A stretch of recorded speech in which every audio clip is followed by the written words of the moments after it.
Now that nearly all of us are online, connected or digital in some way, spies are no longer watching just one or two bad guys. Instead, the UK and US governments are both collecting massive amounts of information from the things we do on our phones and over the internet.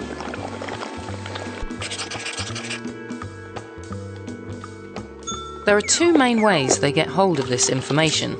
One way is working with the companies that run these systems and tap the cables that are vital for moving all this information around.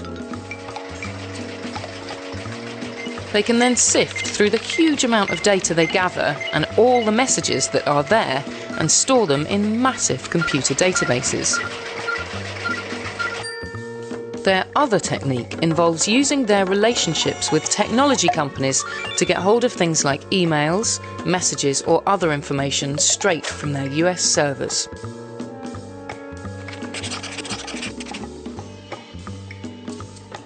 The spy agencies do throw away most of the content they collect. They keep that on their systems for about 3 days, then discard everything that's not from one of their targets. Metadata though, who sent a message, who it was to, when it was sent and more, is a different matter. The agencies keep almost all the metadata they see for around a month in the UK and up to a year in the US.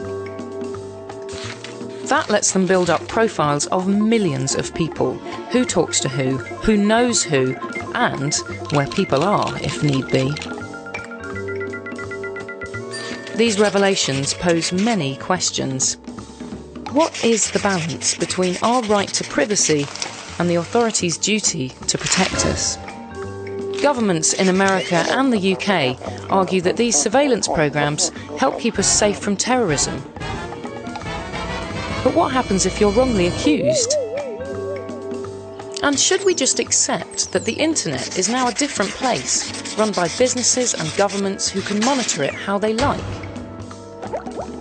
Now that you know you're being watched, how does that change your behaviour, how you talk to your friends, and how much you trust the world around you? These revelations have changed the internet for us forever.